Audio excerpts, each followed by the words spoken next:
नमस्कार दोस्तों आज के इस वीडियो में हम किसान क्रेडिट कार्ड के बारे में बात करने वाले हैं। सरकार द्वारा किसानों की आय को दोगुनी करने का लक्ष्य निर्धारित करने के लिए किसान क्रेडिट कार्ड की योजना शुरू की गई है। आज हम आपको इस वीडियो के माध्यम से किसान क्रेडिट कार्ड योजना से संबंधित सभी जानकारियां प्रदान करेंगे, जैसे कि किसान क्रेडिट कार्ड योजना क्या है, इसके क्या उद्देश्य है, इसके लिए क्या सामान्य विशेषता होगी, इसके लिए कौन पात्र है, इसके लिए किन किन दस्तावेजों की आवश्यकता होगी और इसकी आवेदन प्रक्रिया क्या है। ये सभी जानकारी आज हम इस वीडियो के माध्यम से जानेंगे। तो दोस्तों आपसे निवेदन है कि आप हमारे इस वीडियो को लास्ट तक देखिएगा, ताकि इस वीडियो से संबंधित या इस चैनल या इस स्कीम से संबंधित जो भी जानकारी है वो आपको मिल सके। दोस्तों केंद्र सरकार द्वारा नाबार्ड को यह कहा गया है कि वो एक ऐसी योजना बनाए जिससे किसानों को उनकी कर्ज योग्य भूमि के आधार पर बैंक से लोन दिया जा सके। फिर नाबार्ड ने एक कमेटी बनाई जिसका नाम है आरवी गुप्ता कमेटी। इस कमेटी का काम केंद्र सरकार के इस उद्देश्य को पूरा करना और नाबार्ड की हेल्प करना था। तो इसी कमेटी के द्वारा रिकमेंड करने पर केंद्र सरकार द्वारा इस योजना की घोषणा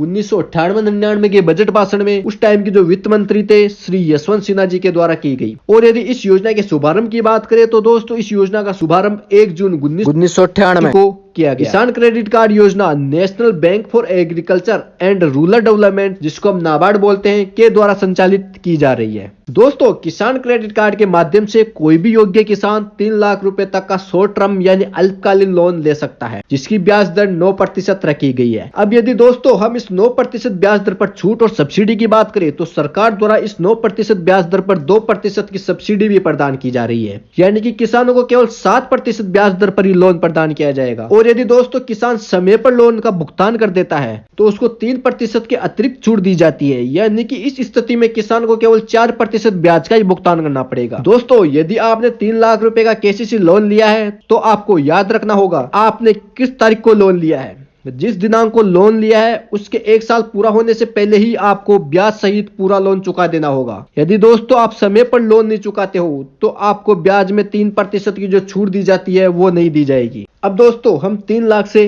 ज्यादा के लोन पर ब्याज दर के बारे में बात कर लेते हैं। यदि दोस्तों आप 3 लाख से ज्यादा का लोन लेते हैं तो आपको 7% के ब्याज का भुगतान करना होगा। यदि आप 3 लाख से ज्यादा का लोन ले रहे हैं तो आपको 3% की जो छूट दी जा रही है वो नहीं दी जाएगी। यदि दोस्तों आप 3 लाख से ज्यादा के लोन का समय पर भुगतान नहीं करते हैं तो आपको 9%, और यदि भुगतान करने में और भी ज्यादा देरी करते हैं तो आपको 12% ब्याज दर के साथ लोन का भुगतान करना होगा। दोस्तों 3 लाख से ज्यादा के लोन पर फाइनल ब्याज दर वैसे बैंक पर डिपेंड करता है कि वो कितना लगाते हैं। तो इसी प्रकार केसीसी पर ब्याज लगता है, यह कम और ज्यादा कब होता है यह सब आपके समझ में आ गया होगा।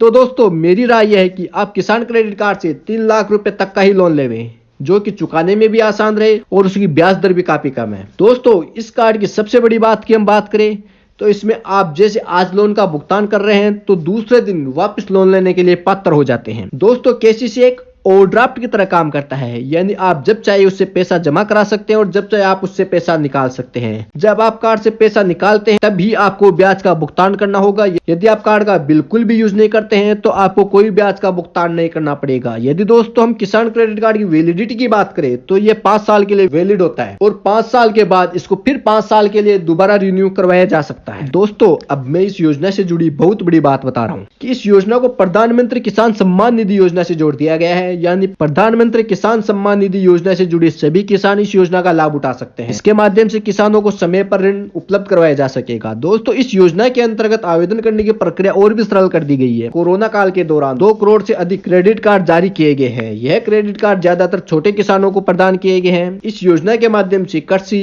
मत्स्य पालक, पशुपालक और भी अन्य क्षेत्र की ऋण आवश्यकताओं को पूरा किया जा सकता है। दोस्तों इस कार्ड को लाने का सरकार का मकसद है कि किसानों को खेती से जुड़ी चीजें जैसे खाद हो गया, बीज हो गया, कीटनाशक दवाई हो गई आदि की खरीद करने के लिए कर्ज उपलब्ध करवाया जा सके। दोस्तों अब हम बात कर लेते हैं किसान क्रेडिट कार्ड के लिए कौन कौन से डॉक्यूमेंट्स की आवश्यकता होगी। तो इनमें सबसे पहला है कि किसान के पास खेती योग्य जमीन होनी चाहिए। किसान क्रेडिट कार्ड के लिए वे सभी किसान अप्लाई कर सकते हैं जो कि स्वयं के खेत में कृषि उत्पादन में हो या अन्य किसी के खेत में कृषि का कार्य करते हो या किसी भी तरह से फसल उत्पादन से जुड़े हो। दूसरा है कि आवेदक का आधार कार्ड होना चाहिए। तीसरा है कि आवेदक का पैन कार्ड होना चाहिए और चौथा है कि उनकी कृषि योग्य जमीन की खतौनी, कसरा, हिस्सा प्रमाण पत्र, ये सभी डॉक्यूमेंट्स होने चाहिए। और 5वां है कि उनकी पासपोर्ट साइज की फोटो होनी चाहिए। तो दोस्तों आपको यह सभी डॉक्यूमेंट्स केसीसी अप्लाई करने के लिए बहुत ही आवश्यक है। अब दोस्तों बात आती है कि किसान क्रेडिट कार्ड के लिए आवेदन कैसे करें। तो इसके लिए आप आवेदन ऑनलाइन भी कर सकते हैं और ऑफलाइन भी कर सकते हैं। जो भी आपके सुविधा के अनुसार ठीक लगे उससे आप आवेदन कर सकते हैं। दोस्तों अब हम आवेदन के बारे में विस्तृत चर्चा अगले वीडियो में करेंगे। अब दोस्तों मैं आपसे इजाजत चाहता हूं, साथ ही मुझे आपसे उम्मीद रहेगी कि आपको ये वीडियो काफी पसंद आया होगा। तो दोस्तों इस वीडियो को लाइक शेयर कर दीजिएगा और यदि आपके इस वीडियो या इस चैनल से रिलेटेड कोई भी सुझाव हो तो कमेंट बॉक्स में दीजिएगा। तो दोस्तों